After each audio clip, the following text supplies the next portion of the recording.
Reč ima narodni poslanik Ana Karadžić. Izvolite. Zahvaljujem.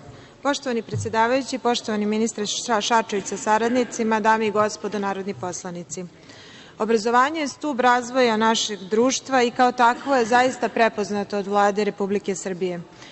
Ministre, treba istaći činjenicu da su reforme koje ste sproveli u obrazovanju ocenjene sa najvišim ocenama i to možemo videti kroz poglavlja 25 i 26 koja su jedina zatvorena. Takođe bih pohvalila vaše veliko zalaganje za obnovu i rekonstrukciju školskih objekata. Napomenula bih da je poslednje 3 godine obnovljeno oko 900 objekata, što je zaista veliki broj. Takođe bih pohvalila napor uložen u izgradnju mreža škola. Dakle, govorim o onim školama koje su veoma udaljene.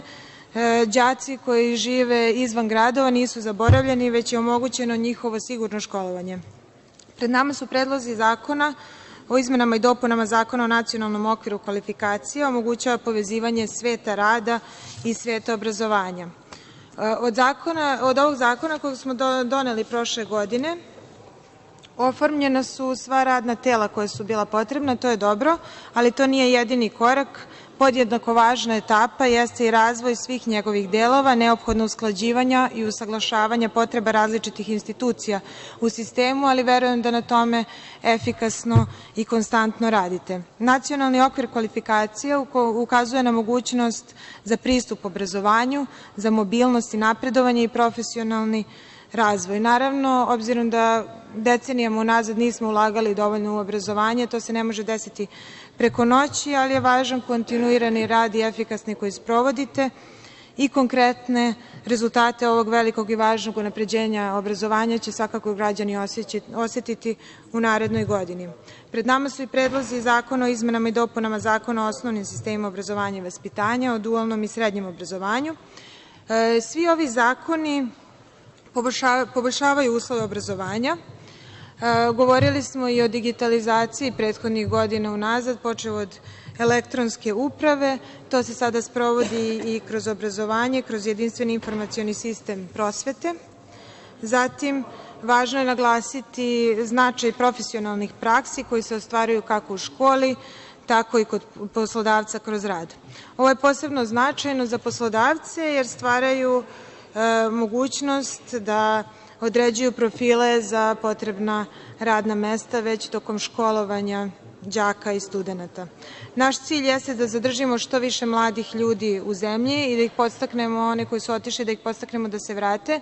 Ja sam imala priliku da slušam panel na kome ste vi prisustvovali, a to je kako zadržati mlade u Srbiji. Prošle godine se odigrao taj panel i govorili ste o tome da je Srbija decenijama unazad bila u ratovima, inflacijama i sankcijama i uglavnom ljudi kažu da je to jedan od najvećih razloga zbog kojih danas imamo mlade koji odlaze iz Srbije. Međutim, ste takođe istakli činjenicu da se to dešava i zemljama u okruženju koje nisu bili u tim uslovima, kao na primer u Bugarskoj. Dakle, moramo se pomiriti da trend odlaska, osim iz tih razloga, takođe je zbog na neki način otvorenog tržišta prema Evropi, ali i saradnjom sa Evropskom unijom. Odlazak mladih kadrova mi pripisujemo i lošoj politici koja je vođena u prethodnoj deceniji. Vlada Republike Srbije je, hvala Bogu, ozbiljno shvatila svoj zadatak, radi na poboljšanju prosečne zarade u Srbiji. Svake godine se povećavaju plate, koliko to bilans budžeta omogućava i dozvoljava, a kroz zakone iz obrazovanja usvajamo mogućnost za konstantno i celoživotno učenje, što je nama veoma važno. Takođe, otvorena su i tržišta poput malog Šengena, o kojem smo skoro imali priliku da govorimo i doći ćemo do radnika koji su nam potrebni. Kako ste jednom takođe napomenuli, najveći deficit nije u visoko obrazovanim ljudima, već u profilima poput majstora i vodoinstalatera i tako dalje, što ćemo ovim malim Šengenom imati priliku da popravimo.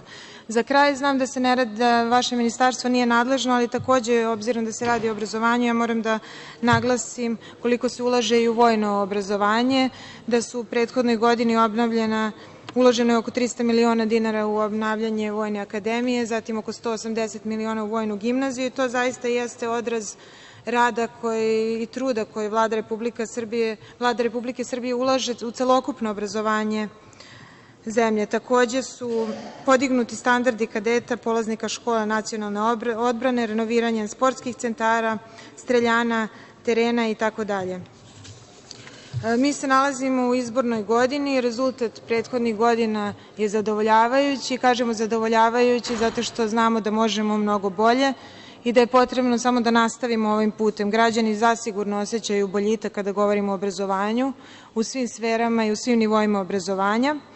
Sigurna sam da ćemo imati prilike da ovu politiku nastavimo u narednom periodu, a ono što ste malo pre rekli jeste da je potrebno da imamo društvo koje je zasnovano na znanju i to je sigurno najbolji put za boljitak svih građana. Poslanička grupa Pokreta socijalista, Narodne seljačke stranke i Ujedinjene seljačke stranke u danu za glasanje podržaće sve predloge. Hvala vam.